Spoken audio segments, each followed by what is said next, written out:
Good morning, everyone. Welcome to EduCraft Academy. We'll start with our second chapter, that is the cell. ठीक है, तो सबसे पहले समझते हैं what is cell. Cell होता क्या है, ठीक है. तो a cell is the structural and functional unit of body. क्यों structural and functional unit? क्योंकि सभी सेल्स, बॉडी का हर एक सेल हमारी बॉडी के सारे एसेंशियल फंक्शंस को परफॉर्म करता है.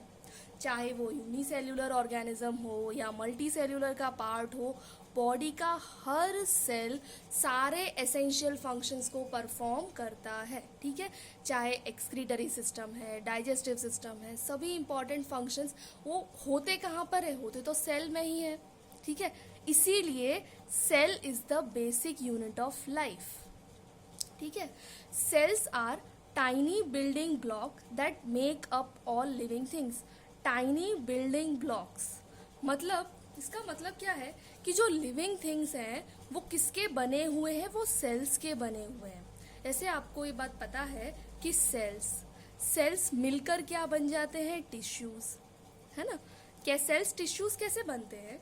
तो a group of cells having similar origin performing similar function they will combine together and form tissues. ठीक है, टिश्यूज क्या बन जाएंगे? ऑर्गन्स. टिश्यूज मिलके ऑर्गन्स बनेंगे.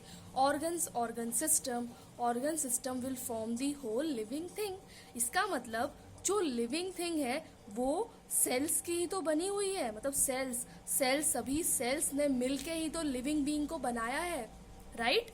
इसीलिए कह सकते हैं कि cells are the tiny building blocks that make up all living things. ठीक है, चलो अब हम पढ़ेंगे टाइप्स ऑफ ऑर्गेनिज्म. क्या पढ़ेंगे अब हम? Types of organism based on number of cell. Types of organism, तो there are two types of organisms, unicellular organism, multi cellular organism. ठीक है, यूनिसेल्यूलर, यूनि मतलब वन. इसका मतलब unicellular organisms are made up of only one cell. And multicellular organisms they are made up of many cells. ठीक है, आपको you have to remember the examples. तो unicellular के एग्जाम्पल्स हैं bacteria, amoeba, क्लैमिडोमोनास, paramecium and euglena. Multicellular examples fungi, plant, animal. Remember the examples, right. चलो अब कुछ scientist के नाम आपको याद रखने हैं. तो first is Anton van Leeuwenhoek, Robert Hooke, Robert Brown. ठीक है, एंटोन वैन ल्यूवेनहॉक उन्होंने क्या किया? he was the first person to observe microscopic organisms in rain water. मतलब उन्होंने उनका एक माइक्रोस्कोप बनाया था और उस माइक्रोस्कोप से उन्होंने लीफ पर माइक्रो ऑर्गेनिजम्स को देखा था. ठीक है, Anton van Leeuwenhoek he was the first one. सबसे पहले ऑर्गेनिजम्स को किसने देखा? माइक्रोस्कोपिक ऑर्गेनिजम्स को एंटोन वैन ल्यूवेनहॉक. बहुत ही माइन्यूट था, इसीलिए इन्होंने उस चीज को नाम दे दिया एनिमल क्यूल. इन्होंने उसे क्या नाम दिया? Animal Kiul. He called these microscopic organisms as animal cules. ठीक है, चलो अब द टर्म इन्होंने देखा था माइक्रोस्कोपिक ऑर्गेनिज्म, पर इन्होंने सेल्स की डिस्कवरी नहीं की थी. ठीक है, the term cell was given by Robert Hooke. Cell, who discovered cell? Cell was discovered by Robert Hooke. Very important, Robert Hooke discovered cell. ठीक है, उन्होंने सेल्स की डिस्कवरी कैसे की थी?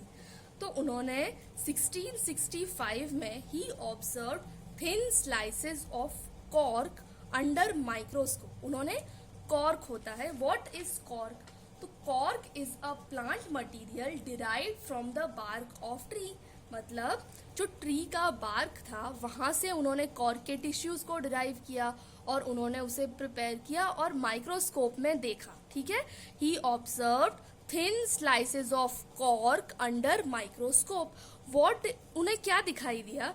तो उन्हें दिखाई दिए box like compartments. What did he saw? He saw box like compartments forming a honeycomb structure and he named it as cell. ठीक है, रॉबर्ट हुक ने क्या किया, थिन स्लाइसेस ऑफ कॉर्क को माइक्रोस्कोप के अंदर देखा और उन्होंने क्या दिखाई दिए, box like compartments. Box like very important, box like compartments, honey comb structure, very important. ठीक है, and he named it as cell. ठीक है, इन्होंने सेल तो देखा, लेकिन जो इन्होंने बॉक्स लाइक कंपार्टमेंट्स देखे थे ना, वो भी इन्होंने सिर्फ सेल वॉल को ही देखा था, सेल की बाउंड्रीज को ही देखा था इन्होंने भी. ठीक है, चलो अब हम हमारा नेक्स्ट टॉपिक स्टार्ट कर रहे हैं. Very important topic, cell theory, very important, asked in many exams. ठीक है, ये आपके प्रीलिम्स में भी आएगा, ये आपके फाइनल एग्जाम में भी आने के बहुत ज़्यादा चांसेस हैं. ठीक है, सेल थियरी. तो सबसे पहले साइंटिस्ट किसने दी? In 1838 M J. Schleiden, 1893 Theodor Schwann gave cell theory.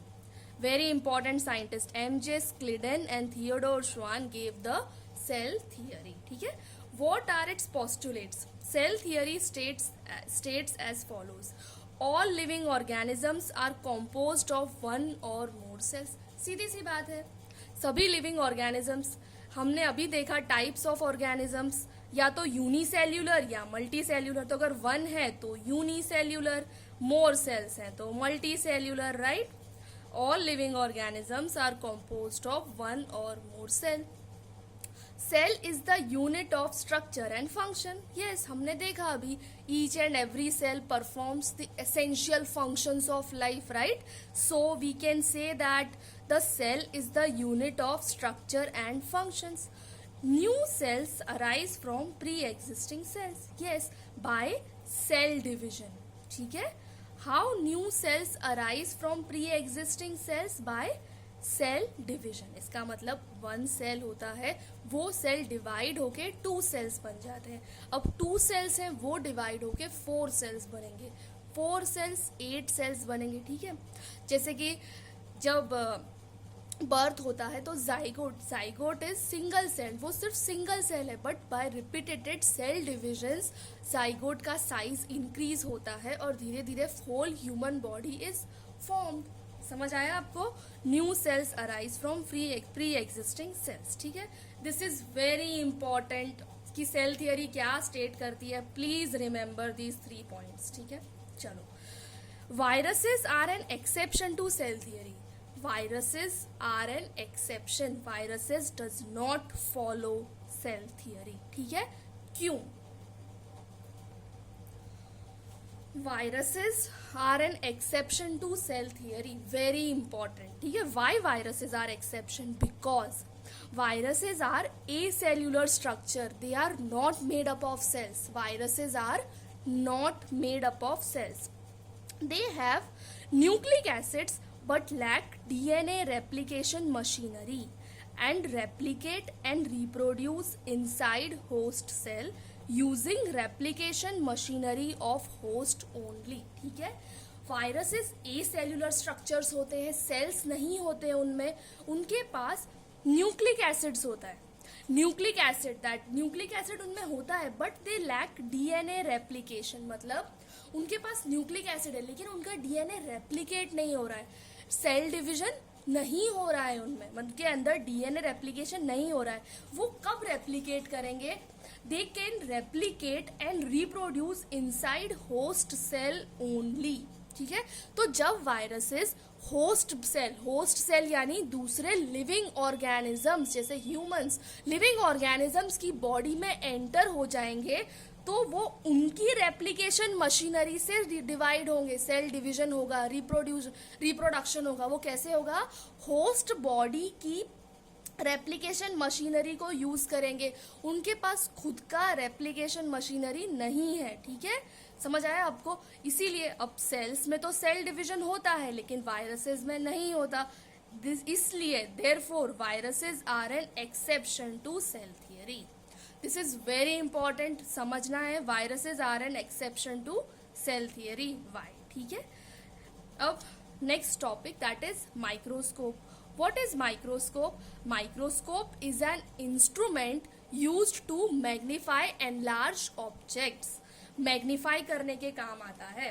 Types of microscope, there are 3 types of microscope, simple, compound and electron microscope. There are 3 types of microscope, simple microscope, compound microscope and electron microscope. ठीक है, चलो अब हम हमारे next class में start करेंगे cell size, shape and composition से। ठीक है, चलो टेक केयर, थैंक यू।